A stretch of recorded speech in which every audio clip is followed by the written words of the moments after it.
If this story touched you, we'd love to hear from you. Where in the world are you watching from? Drop your city or country in the comments below, and let's see how far Lena's story has reached. Your voice matters here, and we read every single comment. Don't forget to hit that subscribe button and turn on the notification bell so you won't miss tomorrow's powerful new story. It's one you won't want to miss. Thank you for being part of our storytelling family. Lena. Carter sat quietly in the back corner of room 114, the music classroom that smelled faintly of old wood, brass polish, and forgotten dreams. At 17, she had mastered the art of being invisible. Worn jeans, oversized hoodie, eyes fixed on the desk, never raising her hand unless absolutely necessary. Most students at Ridgeway High barely knew her name. A few knew she lived in the row of trailers just beyond the football field. Fewer cared. But Mr. Whitman, the school's music teacher, had noticed her, though not for reasons one would hope. It was a Tuesday afternoon when everything changed. Mr. Whitman stood at the front of the class, his posture sharp, voice theatrical, the kind of teacher who treated every lesson like an audition. He wore a deep burgundy vest over a pressed shirt, and he gripped his baton like it was an extension of his ego. "Today," he announced, pacing the room with a smug smile, "we're going to do something different." The room shifted. Students exchanged looks. Different in Mr. Whitman's class never meant fun. It meant someone was about to be called out. His gaze moved deliberately across the rows, finally landing on Lena. "Miss Carter," he said, dragging her name like it tasted bitter on his tongue. "Do you play any instruments?" Lena looked up slowly. Her voice was calm even. "Yes," a few students chuckled. "Oh, really?" Mr. Whitman raised a brow in mock surprise. "What a fortunate day for all of us. Come on up. Let's see what you've got." There was something syrupy in his tone, condescending, patronizing. He didn't expect music. He expected a spectacle. A laugh. A lesson. Lena stood. She didn't rush. She didn't shrink. She walked slowly to the front, her steps steady. Mr. Whitman handed her a school violin, worn but tuned. He crossed his arms and stepped back, prepared to smirk. Whispers floated behind her. A cough. A giggle. Lena didn't speak. She didn't look at Mr. Whitman. She tucked the violin beneath her chin, closed her eyes, and waited. For a moment there was nothing but silence. Then she moved the bow. A single note slipped into the air, soft, almost shy, but it lingered. The second note followed, then another, building like rainfall into rhythm. The mocking smiles disappeared. The snickers died. Mr. Whitman froze. It was supposed to be a moment of embarrassment, a poor girl fumbling through strings. But instead, she was painting something beautiful in the air, something raw and haunting. And in that moment, Lena wasn't just a student in a hoodie. She was something else entirely. The room held its breath.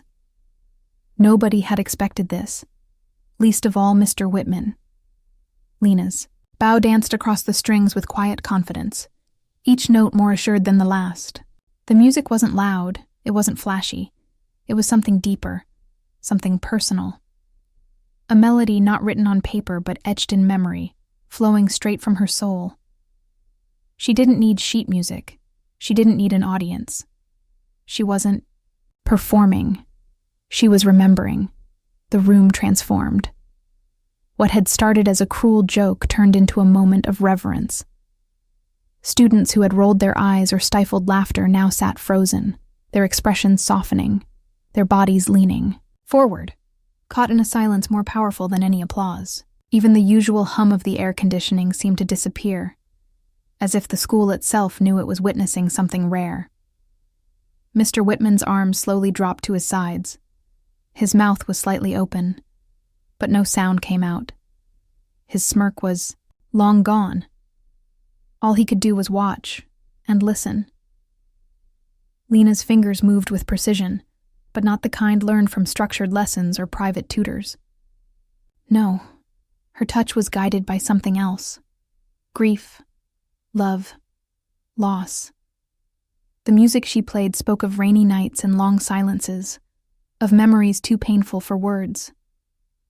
And in every rising swell and delicate pause, there was a story, a quiet ache wrapped in beauty. 3 minutes passed like a dream, and then, the final note. It hung in the air for a moment before slowly fading. Lena gently lowered the violin, her face unreadable, calm, as if nothing extraordinary had just happened. Without a word, she walked back to her seat. The silence lingered. Even after she sat down, no one moved, no one clapped, no one knew what to do with what they had just felt. Mr. Whitman blinked. He opened his mouth, closed it, then tried again. "Thank you," he muttered, his voice unusually soft, stripped of its usual confidence. It was the first time all year he sounded unsure. The bell rang. Chairs scraped. Backpacks zipped. Students rose, still processing. A few glanced at Lena, with new eyes, as if seeing her for the first time. Most just walked out quietly, stunned. Mr. Whitman stood motionless at the front of the room, still holding the violin she had just played, staring at the door Lena had just exited through. No, one said it out loud, but something had changed. The atmosphere, the perception, the balance of power. That wasn't just a performance. That was a revelation. And for the first time in a long while, Mr. Whitman, who always believed he had everything under control, realized he had completely misjudged someone. Lena didn't go home right after school. Instead, she wandered to the far side of campus, where the bleachers behind the football field stood tall and rusted, casting long shadows in the late afternoon sun. She ducked underneath them, settling into her usual spot. It was quiet there. No students, no teachers. Just the distant echo of cleats on turf and the soft hum of traffic from the road beyond the school. She pulled her hoodie tighter around her shoulders, not because of the chill, but because her heart still felt raw. Lena wasn't thinking about Mr. Whitman's face when she played. She wasn't thinking about the stunned silence from the class or the way people looked at her afterward, like she had just become someone else. None of that mattered. She had only been thinking about her mom. Her mother had been her first music teacher, long before Lena ever set foot in Ridgeway High. Back when they lived in a tiny one-bedroom apartment above a laundromat in Tulsa, music filled the corners like sunlight. Her mom's old violin, worn from years of love, was always propped up by the window, and when she wasn't working long shifts at the diner, she was playing. Beautiful, sad songs. Lullabies, little concertos that danced through the air as they shared instant noodles and laughter. Her mom used to say, "Music is where feelings live when words aren't enough." Then came the diagnosis. Stage 3, then stage 4. The hospital visits blurred together. The bills piled up. And one by one, their belongings disappeared. Sold, pawned, traded for survival. The last thing they sold before moving into the trailer park was her mother's violin. It was her mom's final gift, the one thing that had made her smile even on the worst days. Lena had watched it leave through the back seat of a stranger's car. She hadn't picked up a violin again for nearly a year, until she found one in the back closet of the school's music room. It was chipped, the strings were worn, but it was enough. Every morning since the first week she arrived, Lena had come in before anyone else, 6:30 sharp. She'd unlock the practice room with the janitor's spare key she was never technically allowed to have, and she'd play, alone, unseen, not for grades, not for praise, for memory, for muscle, for her mom. That's why, when Mr. Whitman called her out in front of the class, Lena hadn't been nervous. She wasn't trying to impress anyone. She didn't care about making a statement. She just played, because in that moment, nothing else existed. And for the first time in a long time, when the bow touched the strings, Lena didn't feel like she had lost everything. She felt whole. Mr. Whitman didn't sleep that night. The image of Lena Carter, standing silently with the school violin in her hands, kept looping in his mind like a haunting refrain. Every note she played had unsettled something in him. Something he hadn't felt in years. Regret. He poured himself a glass of scotch but didn't drink it. Instead, he sat at his kitchen table in the dark, scrolling through school records, trying to understand how he could have missed it, how someone with that kind of raw talent had slipped through the cracks. Lena Carter. He typed her name again. Transfer student. No club involvement. No parent listed under emergency contact. Just a disconnected number and a mailing address that led to a trailer park behind the school. He dug deeper, pulling archived notes from her previous school. One file stood out. A handwritten note from a former music teacher. Lena is musically gifted. One of the most emotionally intuitive violinists I've taught in 20 years. Please nurture this talent. He stared at it for a long time. His stomach twisted. He had mocked her. He had used her pain as a punchline, something to fill a lesson, a moment of classroom drama. He thought he knew his students, thought he could read them, shape them, guide them. But he hadn't seen Lena at all. The next morning, Mr. Whitman arrived at school early, earlier than usual, before the janitor, before the front office staff. He walked into the music room, placed a velvet cloth on the edge of the piano bench, and laid something precious on top of it. A wooden violin case, aged but lovingly polished. His mother's violin. The one he hadn't touched since she passed. He sat in silence and waited. At 6:30, just as always, Lena pushed open the door, unaware that this morning would be different. She froze when she saw him. "Lena," he said softly, his voice stripped of showmanship. "Can I talk to you for a minute?" She nodded cautiously, her eyes wary. He gestured to the case. "I owe you an apology. Yesterday, I was trying to be clever, but I was cruel. I treated you like a joke when what you gave us, what you gave me, was a gift." Lena didn't speak. Mr. Whitman continued. "This violin belonged to my mother. She loved it, but I haven't touched it in years. It's been in my attic, collecting dust. But after hearing you play, I think she'd want you to have it."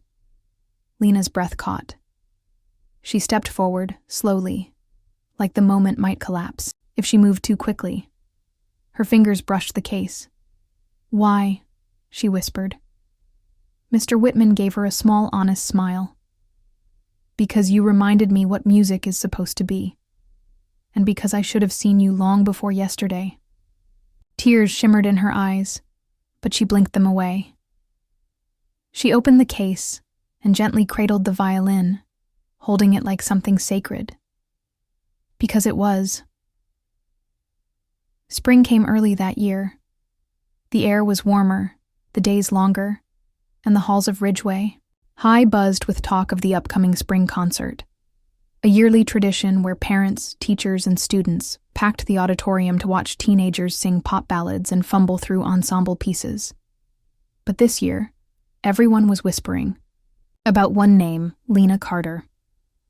No one forgot what happened in Mr. Whitman's class, the quiet girl from the trailer park who played like she was born for the stage. Whispers turned into anticipation, and anticipation into expectation. Students, even the ones who'd never spoken to her, now nodded when they passed her in the halls. Some offered awkward compliments. Others just stared, unsure of how to approach her, now that they'd seen what she could do. Lena kept her head down. She didn't want the attention. She didn't crave the spotlight. But when Mr. Whitman asked her to close the concert, to end the show with a solo performance, she didn't hesitate. She said yes. The night of the concert, the auditorium was packed. Folding chairs lined every aisle. The stage lights warmed the old wood panels. Mr. Whitman stood backstage, nervously glancing at his watch. Lena waited behind the curtain, holding the violin he had given her, the one that once belonged to his mother. She had polished it that morning until it gleamed like something new. It didn't just feel like an instrument anymore. It felt like a second heartbeat. When her name was announced, the crowd clapped politely. Then the lights dimmed. She stepped into the glow, alone, a silhouette in silence. For a long moment she stood still. Then she lifted the violin, tucked it beneath her chin, and closed her eyes, and began to play. The room changed. Every note poured from her fingers like a story untold. This wasn't a song pulled from a school curriculum. It wasn't something memorized or rehearsed for applause. It was hers. Raw. Wild. Beautiful. A piece stitched together from memories and grief, from love and longing. The music spoke louder than any microphone could, and nobody said a word. Not one whisper. Not one cough. Just breathless stillness. When the final note rang out, soft, trembling, it floated like a prayer through the rafters. Lena opened her eyes. For half a second, nothing happened. Then the crowd stood, one by one, slowly, as if pulled to their feet by something bigger than themselves. They clapped. They clapped for the music, but more than that, they clapped for her. For the girl they once overlooked. The girl they had judged by a hoodie and a zip code. The girl who taught them that the quietest voice sometimes carries the deepest truth. And backstage, Mr. Whitman wiped his eyes with the back of his hand. Because in that moment, he knew. He hadn't just given Lena a violin. She had given him redemption. If Lena's story touched your heart even a little, we'd love to hear from you. Take a moment to drop a comment below. Tell us where in the world you're watching from, and what part of the story stayed with you the most. Have you ever been underestimated? Have you ever found strength in something quiet, something personal? Lena reminded us all that sometimes the most powerful voices are the ones we almost never hear. Her journey wasn't just about music, it was about memory, resilience, and reclaiming dignity in the face of judgment. And that's something many of us can relate to. So let's talk. Share your thoughts, your city, your story. We read every comment and your voice matters here. And if you haven't already, be sure to subscribe and turn on notifications, because tomorrow we'll bring you another emotional story that might just stay with you long after the final frame. Thank you for watching, thank you for feeling, and thank you for being part of this storytelling journey. We're just getting started,